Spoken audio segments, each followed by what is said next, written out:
continuar con nuestro estudio en este día miércoles. Entonces voy a proceder aquí a compartir mi presentación. Si recordarán, nos quedamos en el domingo platicando lo siguiente. Acuérdense que mi tema tiene que ver con, le llamé, lo que se puede ver de Dios. Y entonces estábamos haciendo este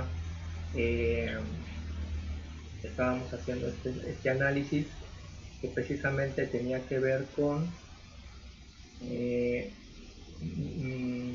bueno, esta parte ya la habíamos visto, que es donde le dice Dios fue que se esfuerce, ¿verdad? Pusimos el ejemplo del kibutz, ¿se acuerdan? Cuando comentamos cómo estas personas que llegaron a Palestina en los años de 1910 pudieron transformar con su esfuerzo, con su trabajo, con su dedicación, con su organización, este lugar para que hoy sea como se puede ver, ¿no?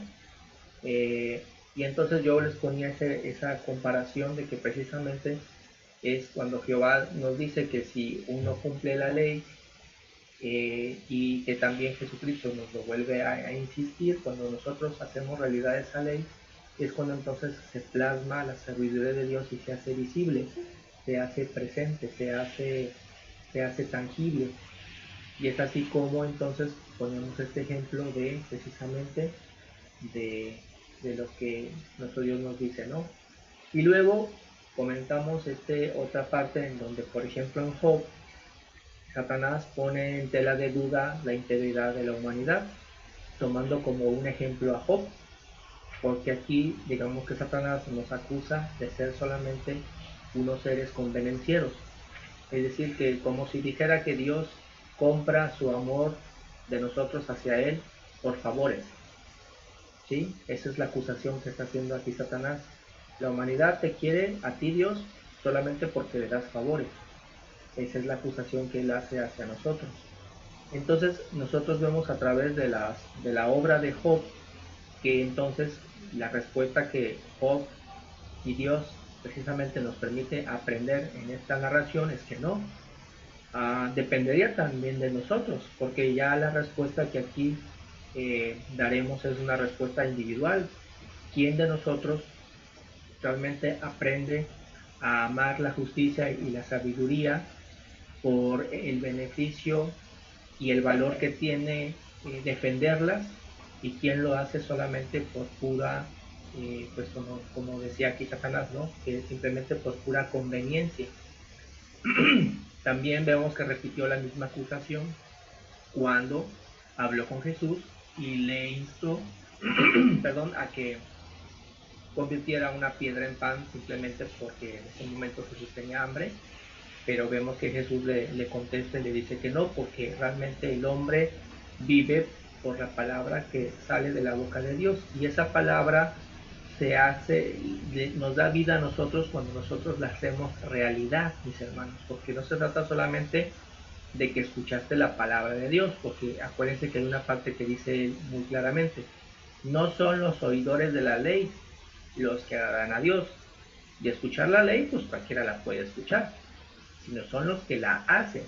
Entonces, cuando Jesús le está contestando, no solo de pan vive el hombre, sino de toda palabra que sale de la boca de Dios, se está refiriendo a que el hombre con su trabajo, el hombre con el trabajo, cuando pone en acción la sabiduría de Dios, los mandamientos, es como de ahí se come, no por un simple acto de, pues como podríamos decir aquí, de comodidad, ¿no? Que indudablemente no dudamos que Jesucristo lo podría hacer, pero no es el ejemplo de lo que Jesucristo nos quiere enseñar, ¿sí? Tampoco es el ejemplo de lo que Dios nos está pidiendo que hagamos. Y bueno, entonces por eso les ponía yo esta idea de que, bueno, a veces creo yo que la primera idea que muchas personas tienen de cuando se quieren acercar a Dios es porque Dios resuelve tu problema, por eso te acercas a Dios, porque gracias a Dios tienes muchas propiedades, porque gracias a Dios te sanas de muchas enfermedades, porque también gracias a Dios no tienes enemigos, porque gracias a Dios tienes gran paz, y te libra de los peligros. Ahora, reitero, estas cosas no intento decir que Dios no las haría, por supuesto, que nuestro Señor Dios las puede hacer, pero el valor aquí, digamos que el honor no está en nosotros, porque digamos que estas cosas nuestro Padre Celestial nos puede ayudar cuando estén en peligro, pero lo que realmente nos mide a nosotros es cuando nosotros ejecutamos estas cosas, que son cuando le damos un buen provecho a lo que Dios nos dio desde un principio, que es la vida, que es algo santo, la salud que nos dio desde un principio, que también es santa, el libre albedrío, que es intocable y que nosotros nunca debemos de entregárselo a nadie, la inteligencia que nos entregó, que es esta gran parte que podemos usar para, como dice en una parte también en la Biblia, que seamos suficientemente capaces para distinguir entre lo bueno y lo malo, entre lo santo y lo profano. Tener un gran corazón, que es una gran capacidad para amar, y tener la capacidad de tener fe.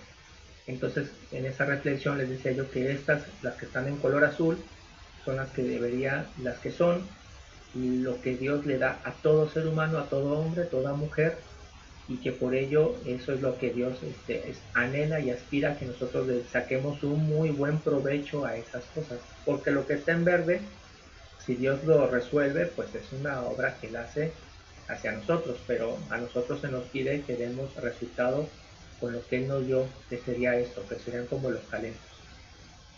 De ahí comentábamos aquí, por ejemplo, en Mateo 15, del 2 al 9, cuando Jesucristo reclamaba a los fariseos de que precisamente imponían mandamientos de hombre para que entonces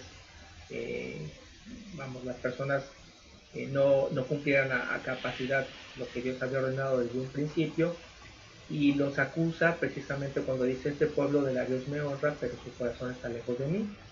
Cuando lo leemos en Isaías vemos que efectivamente ahí también se encuentra esa frase, ¿no? Este pueblo se acerca a mí con su boca, pero con sus labios me honra, pero su corazón está lejos de mí, porque realmente no tenían temor hacia las leyes, no apreciaban las leyes, no apreciaban el derecho, no apreciaban la sabiduría. ¿Cómo sabemos que no la apreciaban? Pues porque no la ejecutaban, no la ponían por obra, sino que ponían por obra sus propios caprichos. En Juan 6, del 26 al 27, Jesús les dice también: de cierto os digo que me buscáis no porque habéis visto las señales, como si dijera Jesús, no me buscan porque anhelan la sabiduría que estoy ofreciendo, la buena nueva del mensaje para que lo puedan poner por obra, sino porque comen y se sacian, ¿no? A través de las obras que hacía Jesús. Entonces, aquí pues es muy parecido, me hace recordar precisamente esa parte que Satanás le decía a Dios, ¿no? Job te obedece y te sirve, pero porque tú le bendices. Pero la respuesta que Dios le da es que no. Job era bendecido porque ponía por obra la sabiduría de Dios, aunque ni siquiera Job conociera a Dios, ¿verdad? Entonces, bueno, me quedé en esta parte que viene con Moisés, pero ya no lo comentamos el domingo.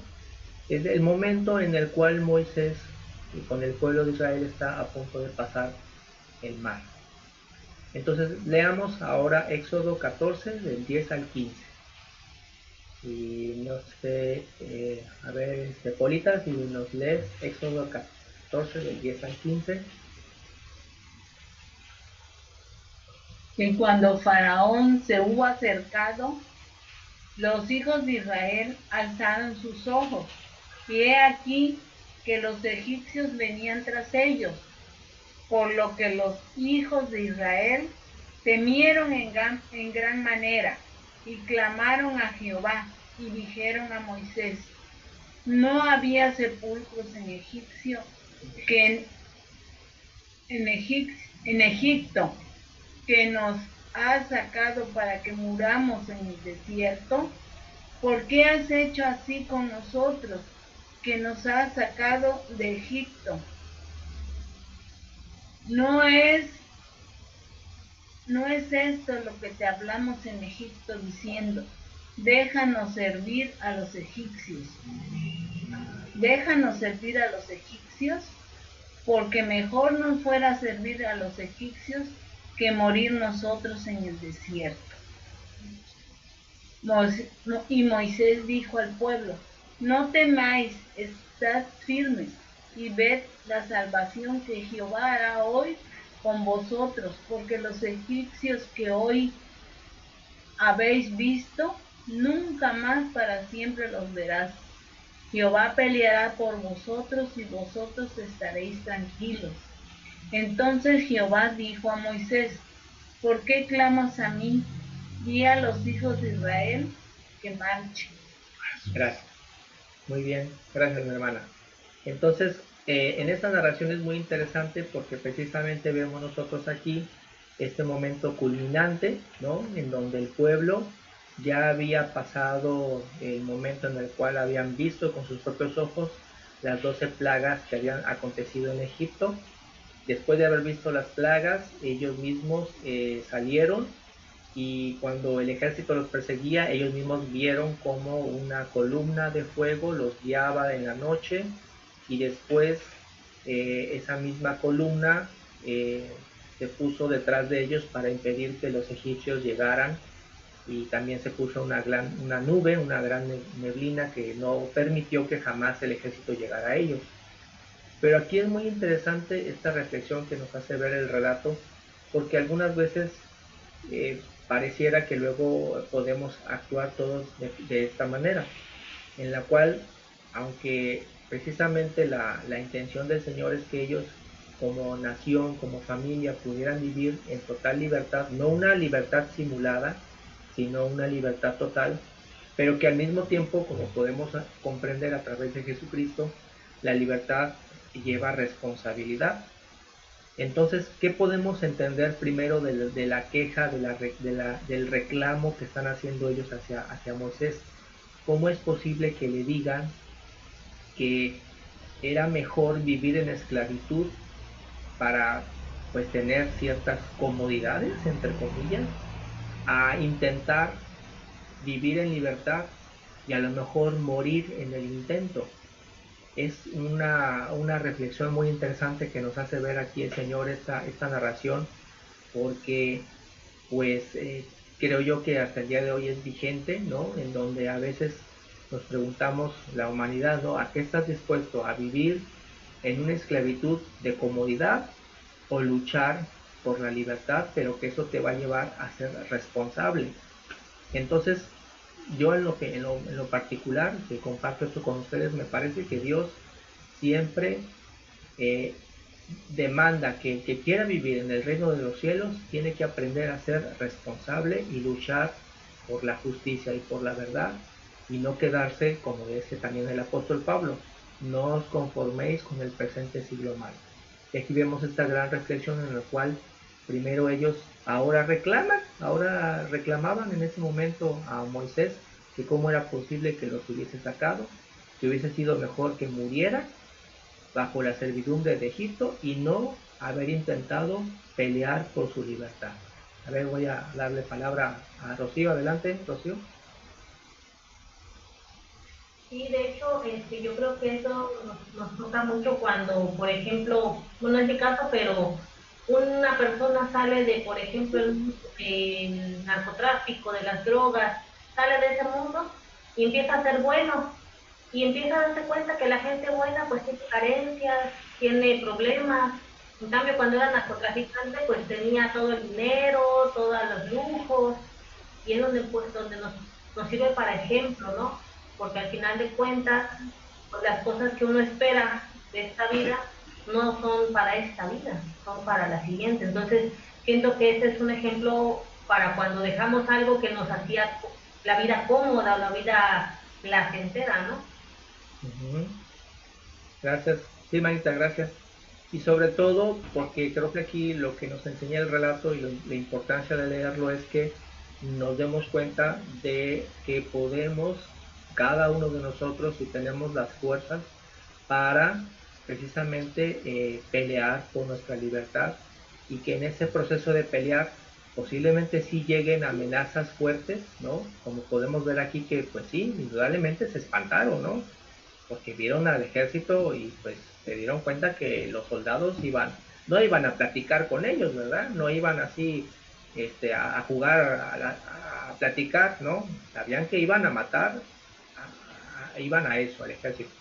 Sin embargo, a pesar de ese miedo, vemos que, por ejemplo, cómo se ve el contraste de Moisés, que a pesar de que él, fíjense cómo él mismo, aquí ahorita le doy la palabra a nuestra hermana Maribel, pero fíjense, qué interesante, cómo en algunos textos atrás, cuando Jehová le dijo a Moisés que le dijo, yo te pido que tú saques a mi pueblo, ¿se acuerdan cómo? Ah, no, perdón, es nuestra hermana Polita la que pidió la palabra, perdón, es que vi aquí chueca la manita. Ahorita te doy la palabra, Polita, pero déjame terminar la idea. Vean qué interesante que algunos textos atrás, justamente cuando Dios le dice a Moisés que le dice, tú vas a sacar a mi pueblo, Moisés le decía repetidamente que él era un incompetente para eso. Y le dijo, no, no sé hablar. Y le dijo Moisés, yo te diré qué hablar. Y él dijo, no, yo no quiero ir. Y le dijo Dios, tú vas. Y le dijo, no, manda otro, que tú vas, que no, que sí, que no.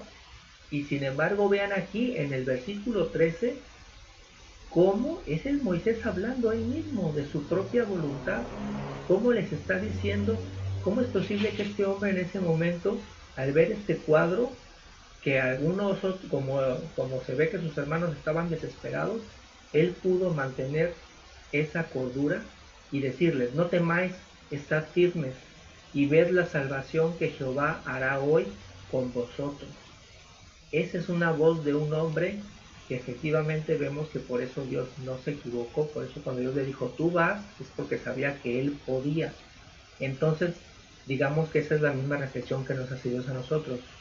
No nada más nosotros que estamos aquí podemos, sino todo aquel que acepta la invitación de Jesús. Adelante, Polita, te ibas a comentar.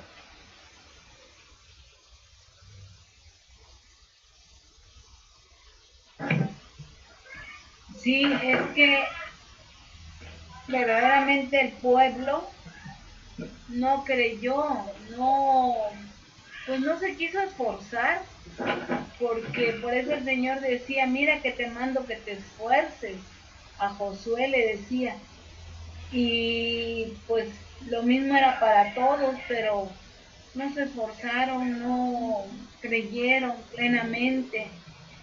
Moisés estaba convencido y al pedir algo más fácil, más cómodo, y lo mismo nos puede suceder a nosotros, o nos sucede, porque este camino es de lucha, no es de bienestar, como nos ha dicho muchas veces nuestro hermano Jaime.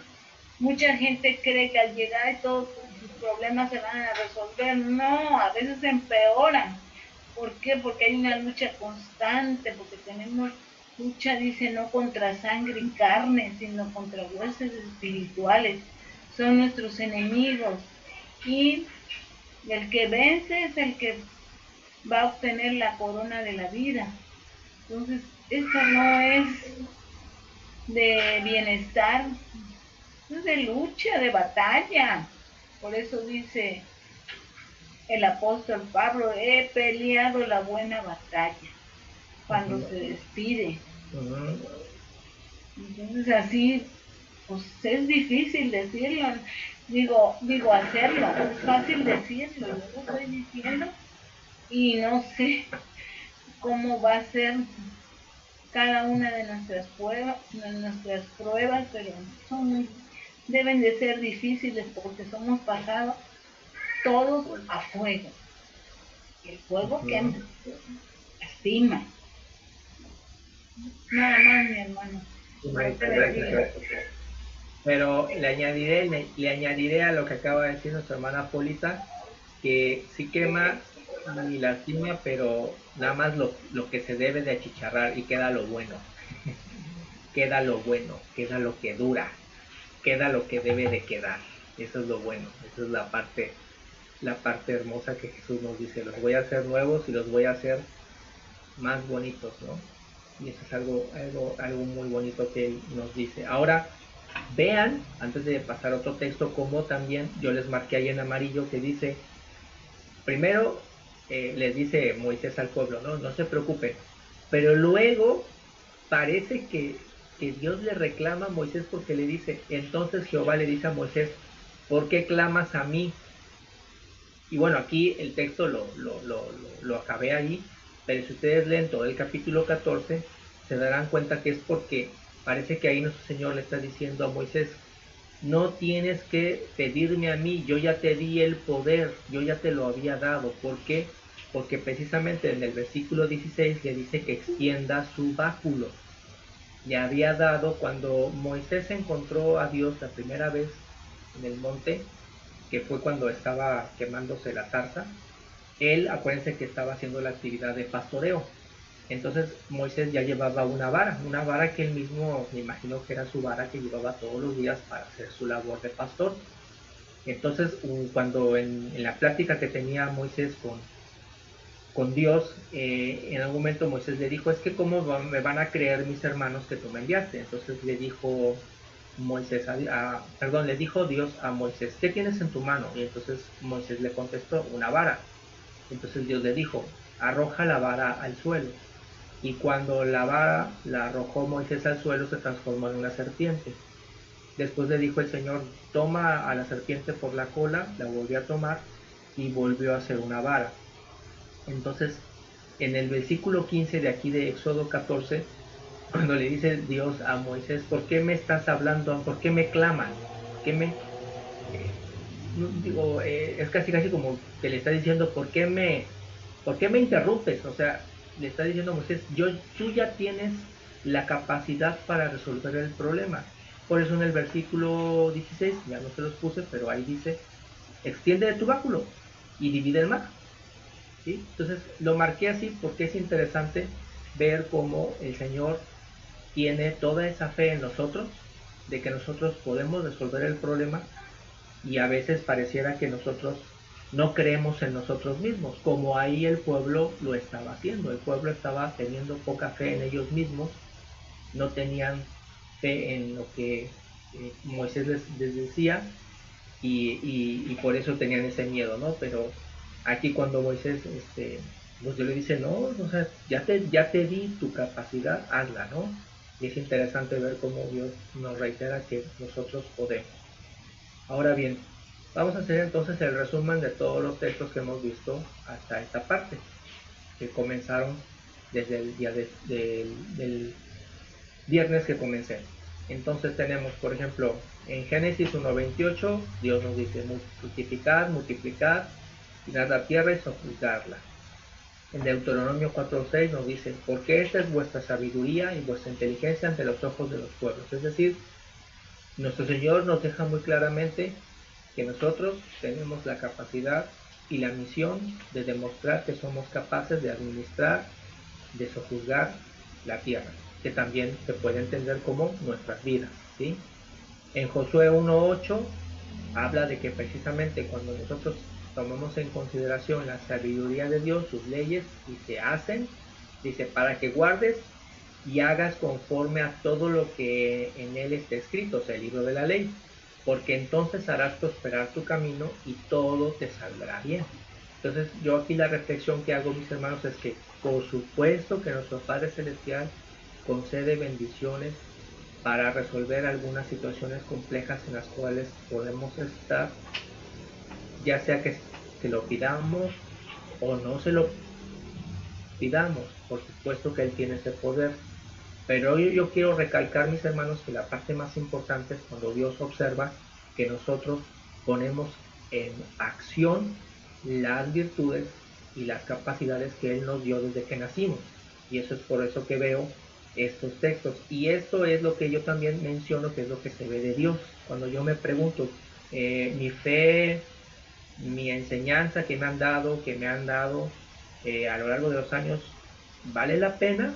Yo me respondo, yo en particular, de esta manera. Yo sí la veo, porque esto que veo aquí en Génesis, Deuteronomio y Josué, lo puedo ver, se es palpable.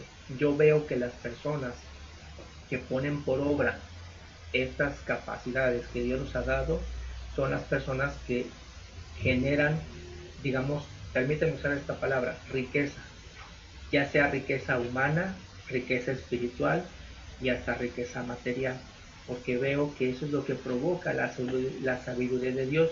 No es una sabiduría para que solamente esté colgada en una pared con letras y que se vea muy bonita, no. Yo veo que la persona que las hace, pues las hace realidad y se ve un cambio en la persona y en el ambiente. Y como contraparte, por supuesto, tenemos aquí por Job, cuando Satanás dice y nos acusa de que, en este caso acusaba a Job, dice: al trabajo de sus manos has dado bendición, por tanto sus bienes han aumentado sobre la tierra. Y no, esa acusación es falsa. Dios no simplemente hace que si tú duermes y hoy tenías un coche y mañana amanezcan dos. No, señor. Si tú pues, trabajas más y ahorras más, pues a lo mejor tienes dos autos. Pero eso es la obra de tu esfuerzo y tu dedicación. Lo mismo, el mismo ejemplo lo tenemos con José. Cuando José llegó a hablar con el faraón y le dijo José el significado del sueño, que iba a haber 7 años de abundancia y después 7 años de escasez. ¿Cuál fue la recomendación que dijo José? José dijo: tome el faraón graneros y acumule durante los 7 años de abundancia, para que después, en los años de escasez, tenga de dónde sacar. Y esa sabiduría es la que pone por obra José, y esa sabiduría es la que nuestro Señor Dios plantó esa semilla desde que José nació. Entonces, el gusto de nuestro Padre Celestial es ver que el hombre haga provecho de la sabiduría que Dios le ha dado, y no necesariamente que tenga Dios que estar mandando desde el cielo todos los días que aparezca una vaca mágicamente para que puedas comer. No, porque tú tienes la capacidad para hacer que los elementos rindan, no como aquí Satanás, que acusa a que Dios le mantiene sus bienes a Job como si fuera Dios el que los hace mantener, y no es cierto. Es el trabajo de Job a través de su justicia y su sabiduría que Dios le ha dado. En Lucas también vemos que acusa a Satanás a Jesucristo y le dice: dile a la piedra que se haga pan, haciendo pues una observación de algo que también así no funciona. No es de que no tengo trabajo y me quedo sentado en mi casa y no quiero salir a pedir trabajo porque me da vergüenza, entonces que le pido a Dios que alguien me venga a ofrecer trabajo y toque a la puerta de mi casa. No, así no funciona. En Mateo 15:3 dice: ¿por qué también vosotros quebrantáis el mandamiento de Dios por vuestra tradición? Cuando el hombre entonces cambia las palabras de Dios para hacerlo de su propio beneficio. En Isaías 29:13 dice: porque este pueblo se acerca a mí con su boca, pero sus labios me honran, pero su corazón está lejos de mí. ¿Qué es lo que está lejos? El gusto por la justicia y por hacer bien las cosas y por trabajar. El pueblo no tenía ese mismo anhelo. Y en Juan, por último, 6:26, que dice: de cierto os digo, que me buscáis no porque habéis visto las señales, sino porque comisteis el pan y os saciaste. Y tenemos entonces como contrarrespuesta cuando precisamente Dios le dice: entonces Jehová dijo a Moisés: porque clamas a mí, di a los hijos de Israel que marchen. Es decir, tú tienes, nuestro Dios nos dio a todos y cada uno de nosotros las capacidades para poder ponerlas por obra y salir adelante. Y reitero que son estas, como ya se los comenté con anterioridad: la vida, que mientras estamos aquí, con la oportunidad que Dios nos da, hay que sacarle provecho; la salud, que también es santa y está en nuestras manos procurarla en la mejor manera de lo posible; nuestro libre albedrío, que no entreguemos nosotros nuestra voluntad ante nadie; nuestra inteligencia, que la inteligencia se nutre, la inteligencia se trabaja. Por eso dice Jesucristo: escudriñad las escrituras.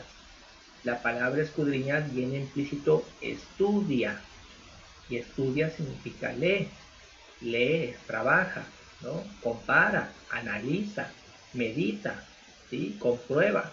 No solamente lo que te dice en la primera instancia ya lo creas, ponlo a prueba. tener ese gran corazón para perdonar y para amar a nuestro prójimo, que es una gran herramienta que nunca debemos de menospreciar, nuestra capacidad de perdonar y de sanar, y por supuesto la capacidad de tener fe.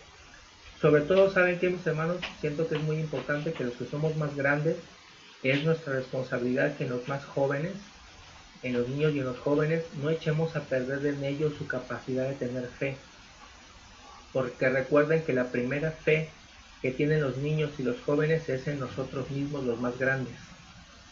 Entonces nosotros, si nuestro Padre Celestial nos ha dado la oportunidad y el privilegio de ser grandes, debemos de corresponder procurando que el ejemplo que damos a los más jóvenes procure en ellos que se mantenga la fe, porque es inmediato, mis hermanos, pensar que los más jóvenes y los niños no están viendo a Dios de forma inmediata. ¿A quién ven? A nosotros. Entonces nosotros tenemos la responsabilidad de dar ese ejemplo para que en ellos a temprana edad no se marchite la fe en ellos ni su capacidad de amar. Esa es parte de nuestra responsabilidad por ser más grandes hacia las generaciones más jóvenes. Y bueno, como comenté en el tema, ¿verdad? Veo que entonces todo esto es parte de los ingredientes que le permitió, por poner un ejemplo, porque creo que hay muchos, ¿verdad? Debe de haber muchos. ¿Cómo fue posible que estas personas desde 1910 llegaran al desierto de Judea, en donde nadie les dio la mano, ningún gobierno les regaló nada, nadie les dijo, ay, te ayudo, y ellos tampoco se pusieron a llorar, no se pusieron a pedirle a Dios que a la mañana siguiente el desierto amaneciera floreado y con pasto? ¿Qué hicieron? Si se acordarán del estudio que les dije, se distribuyeron el trabajo y dijeron manos a la obra, pero ¿qué tuvieron ellos? Decisión, elección, voluntad y acción. ¿Y qué están haciendo ellos? Mientras hubiera armonía en su trabajo, pues están llevando a cabo los mandamientos de Dios. Y entonces yo aquí por eso les pongo, el resultado es palpable. Aquí es donde yo veo que se ve la realidad de la sabiduría de Dios. La sabiduría de Dios no son palabras bonitas, son palabras que causan realidad, y que así como cuando dice Jehová que llegó a la tierra y que la encontró desordenada y vacía, pues aquí esta gente llegó a Judea y la encontró desordenada y vacía y la transformó a través de su trabajo y esfuerzo. Y casi para concluir, mis hermanos, quiero poner el ejemplo de algo que sucedió hace apenas unos pocos días. Es un ejemplo inmediato que puede suceder en cualquier nación, pero en este caso pues aconteció a nuestros vecinos del norte. Si estuvieron enterados de que un grupo de personas se congregó frente a un edificio y hizo esta acción de entrar con violencia. Aquí quiero destacar una cosa. Digamos que voy a conceder el hecho de que yo no tengo las pruebas para decir quién decía la verdad. No puedo decir quién tuviera la verdad porque no tengo las pruebas, debo de admitirlo. Pero hay un hecho que eso sí es latente y eso es lo que quiero destacar. Como dice en el Apocalipsis, bienaventurados cielos y los que moran en ellos, porque el que nos acusaba día y noche ya no está con nosotros. Aquí nosotros vemos que hay una acusación. Hay una acusación por un grupo de personas. Unos acusan a otros. Pero mi pregunta es, ¿la acusa violencia de esta categoría? Es mi pregunta, es mi reflexión que yo hago. Repito, la acusación que se hace merece estos actos de violencia que se dieron entre estas mismas personas, porque el resultado de estos hechos es que eventualmente hubo gente que sí murió. Hubo gente que se levantó ese día, fue a este evento, a esta situación, y hubo muertos. La pregunta es, vuelvo a insistir, ¿vale la pena el acto de violencia? Aquí lo que veo es que indudablemente hay dos partes. ¿Se acuerdan del ejemplo de Salomón cuando llegaron dos mujeres y que una acusaba a otra de que un hijo se había muerto? Cuando hay dos partes, indudablemente vemos que una acusa a la otra. Hay algo que Salomón pudo saber de inmediato. Tal vez no sabía quién, pero sí sabía de inmediato Salomón algo, que una de las dos estaba mintiendo. Aquí en este ejemplo de esta violencia, de este acto, que también es semejante porque hay dos partes acusatorias. Yo no sé, no tengo las pruebas de decir quién, pero sí sé que una de las dos partes está mintiendo. Entonces, a lo que yo voy, mis hermanos, con esta reflexión es que vean cómo la mentira genera muerte. No sé quién de las dos partes miente, pero es un hecho que una de las dos partes ha mentido. Y el problema está que cuando la mentira se usa como estandarte para una lucha, el único resultado es la muerte.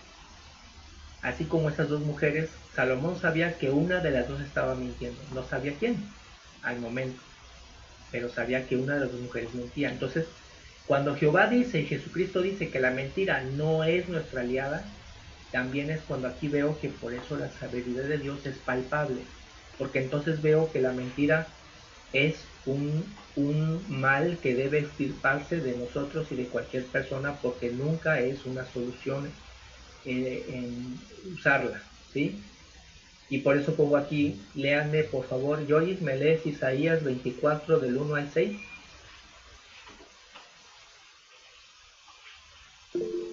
Sí. He aquí que Jehová vacía la tierra y la desnuda, transforma su faz hacia espaciar a sus moradores, y sucederá así como el pueblo, también al sacerdote como al siervo, así a su amo como a la criada, y a su ama como al que compra, al que vende, como al que presta, al que toma prestado, como al que da al logro, así al que lo recibe. La tierra será enteramente vaciada y completamente saqueada, porque Jehová ha profundizado esta palabra. Se destruyó, cayó la tierra, enferma cayó el mundo, enfermaron los altos pueblos de la tierra, y la tierra se contaminó bajo sus moradores, porque traspasaron las leyes, falseando al derecho, quebrantaron el pacto sempiterno. Por esta causa, la maldición consumió la tierra y sus moradores fueron asolados. Por esta causa fueron consumidos los habitantes de la tierra y disminuyeron los hombres. Gracias, manita. Pues así es, como podemos ver, vuelvo a insistir, este es un ejemplo de muchos que podemos ver, y aquí lo único que quiero yo destacar es que entre esta pugna que se dio entre estos grupos, indudablemente es certero que hay uno que está mintiendo. No puedo decir quién, porque no tengo las pruebas y hay que ser honesto en eso, pero sé que hay una mentira que pugna, y como nos lo explica aquí Isaías, cuando dice que enfermaron los altos pueblos de la tierra, y efectivamente cuando dice que se contaminó porque traspasaron las leyes, falsearon el derecho, es así de sencillo, mis hermanos. Cuando cualquier grupo no se le da el valor, tú puedes estar muy en desacuerdo con alguien, pero tienes que reconocer que tiene el derecho de dar la opinión, y cuando tú vas a argumentar tu opinión, la tienes que fundamentar en el estudio, en el conocimiento y en el trabajo que hiciste de documentarse y de las pruebas. ¿Se acuerdan que también al principio de mi estudio les hablé de lo que decía Carl Sagan, de la importancia de opinar siempre con fundamentos en algo que te consta? Si hay cosas que no te constan, debes de decirlas, que esas están dentro de la especulación, pero debes de entender que están más al alcance de tu comprobación, y solamente pelear por las cosas que están comprobables, porque entonces, como dice aquí, se falsea la ley, se falsea el derecho, y entonces el resultado es que se le da pie a la mentira, y la mentira provoca caos. ¿Sí? Y ese es un ejemplo. Nosotros en nuestro propio país tendremos nuestras propias pruebas. Yo soy consciente de que todos los colores que lideran y gobiernan eventualmente para mí, creo que todos tienen la potencialidad de hacerlo mejor, pero también todos han sido consecuentes de haberlo hecho mal. Pero yo como ciudadano, ¿qué me corresponde? Contribuir en la concordia en mi comunidad, contribuir en la concordia con mis seres más allegados, porque no es la violencia la solución para poner en orden las cosas. Porque efectivamente se pelea con justicia, con amor y con verdad. Por eso nos lo dice el apóstol, ¿no?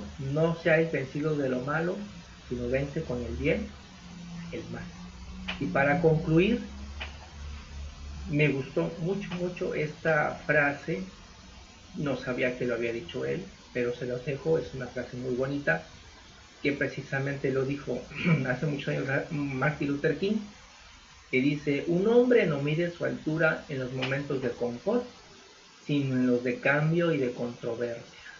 ¿Sí? Es decir, que creo yo que también es una misma lección que nos enseña Jesucristo, que es cuando hay momentos de opinar en favor precisamente del trabajo, de la dedicación, del esfuerzo y de la verdad, es cuando uno tiene que alzar la voz y decir: no, señores, las cosas se tienen que hacer con trabajo, con acción, con esfuerzo, como aquí lo han comentado nuestras hermanas, porque solamente así es como se genera tanto la riqueza espiritual como también la riqueza material, porque el Señor nos ha dado esa encomienda de hacer producir los talentos que nos ha dado.